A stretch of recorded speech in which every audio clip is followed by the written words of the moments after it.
গত 16 তারিখে একটা অ্যাপ্লিকেশন জমা দিছি। আচ্ছা দিছে যে আমরা গ্রামে মদ বেচা বন্ধ হয়েছিল। আচ্ছা এটা কারণে আমি কেস টেস না, আচ্ছা। কয়েকজন মহিলারা আইসি ইয়া সারিয়া কেস দিছে। আচ্ছা তো 77 জন সিগনেচার আছে তারা। আচ্ছা তারপরে তো স্যাররা গেছে গিয়া তদন্ত করছে। হুম তারপরে 16 তারিখ করে আমরা প্রতিদিন সব মহিলারা গ্রামে প্রায় 15 থেকে 20 জন মহিলারা হুম আমরা রাস্তায় রাস্তায় মানে পেট্রোলিং করি, আচ্ছা মানে জিনিসটা ধরার লাগে, জিনিসটা বিক্রি করে নি। আমরা যদি কোনো প্রমাণ না পাই তাহলে তো আমরা কেস দিতে পারতাম না। আচ্ছা তারপরে এইখানে তো পাই না আমরা জিনিসটা। আচ্ছা এরপরে আবার আমরা রাস্তা দিকে দেখলে আমরা গালিগালাজ করে, কে করে? ও রাজু মালাকার। আপনার কিতা লাগে? আমার ভাই লাগে রাজু মালাকার। আপন ভাই? গালিগালাজ করে ওখান আমরা সব মহিলারা হইয়া আবার মানে হে মদই বিক্রি করে গ্রামে? ওই এটা বিক্রি করে অনেক দিন থাকি, দীর্ঘদিন থাকিয়া। শুধু হেও নাই, আরও 2-1 আছে আর কি। তো এই সংগ্রামের পর থাকিয়া মানে সেদিন শুনলাম তারা আবার পুলিশে দড়িয়ে লই আইছিল। আমরা উপরে মানে অত্যাচার করছে, লাগিয়া গালিগালাজ করছে, ঝগড়া করছে। তার বউয়ে মানে কয়েকজন মহিলার উপরে জুতা দিয়ে মারপিট করছে। এর কারণে আমরা ইয়ে কেস দিছি। তো আমরা তো আর খাই না, এখন কী করবো। আজকেও বাইরে হয়েছি সন্ধ্যার পরে, বাইরের পরে একজন মানুষ আর কি রবীন্দ্র দাস গাড়ি লইয়া আইছে। আবার পরে এখানে তারা বাড়ি ঢুকছে, আবার হে লইয়া আইছে দোকানের সামনে। আমরা কিচ্ছু কইছি না, কই গাড়ি লইয়া আইছে, অনেক জিনিসপত্র তো লইয়া আইতে পারে।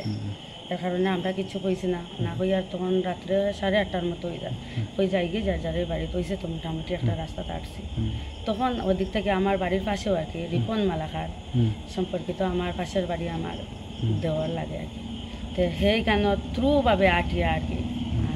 তখন আমার দিদি, তারপরে ও মামি তারা জিজ্ঞাসা, আমিও জিজ্ঞাসি তুই কই যেতে। হে আমরা দেখে বই পাই গেছে। পাওয়ার পরে কইছে যেতাম রাজু মালাকারের বাড়ি। হ্যাঁ, এরপরে রাজু মালাকারের বাড়ি আইসে, আমরাও পিছনে মানে দাওয়া দিয়ে আইসে। আইয়া সারিয়া খাইছে, খাইয়া সারিয়া একটা বোতল লইয়া সারিয়া মানে আমরা সামনের দিকে না আইয়া উল্টা রাস্তা দিকে আর কি দৌড়িয়া তার বাসা যেতে গিয়েছিল। তখন আমরা দৌড়িয়া গিয়া মানে তার সামনা বেরছি, মেরিয়া সারিয়া তারে ধরছি। ধরার পরে মানে কইছি বোতল খই দে, তুই খাইছ? হ্যাঁ, বোতলটা ফালাই দিছে জঙ্গল, আর একবারই জঙ্গল ফালাইছে। আর মুখের মধ্যে খুব গন্ধ করে। তখন জিজ্ঞাসি তুই কই খাইছ? কইছে আমি তো রাজু মালাকারের বাড়ি খাইছি। তখন আমরা ফোন করছি প্রায় 7 থেকে 8 বার, বড়বাবুর কাছে ফোন করছি, কোনো ফোনের উত্তর নাই। মই ম্যাডামের কাছে ফোন করছি, ম্যাডামের কাছে আমি তো অসুস্থ, আমি ছুটিতে আছি। আচ্ছা ঠিক আছে, আমি জানাইয়া দিয়ার না। প্রায় আধা ঘন্টার মতো ও বোতলটা লই আইছে। প্রশাসন এখান থেকে গেছে না, আর সেও মানে দৌড়িয়া গেছে কি আর কি, ভাগছে। এর কারণে আমরা আইসি বোতলটা লইয়া, ওই একটা প্রমাণ যাই লইয়া স্যাররা দেখাই। স্যারে কিতা কইছেন আপনারা? স্যারে এখন কইছেন যে দেখো এটা যে কেস যেটা, এটা তো এক বোতল করিয়া তারে তো ইয়ে করতে পারতাম না, অ্যারেস্ট করতে পারতাম না। আর এইটা যে আইনের হইছে, এই আইনে তো তারে আনতে পারবো, আনিয়া সারিয়া একদিন পরেও আমার বেল দিতে লাগবো। তোমরা এক কাজ করো, জিনিসটা বেশালি জিনিস থাকলে দরিয়া সারিয়া তোমরা অ্যাটেক করো তারে। এরপরে আমরা ফোন করিও, আমরাও গিয়া মানে ইয়ে করতে পারবো, অ্যাকশনটা লইতে পারবো।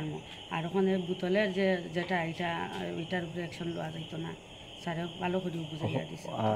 ওখানে আপনার বাড়ি জিরে গিয়া? ওখানে আমরা বাড়ি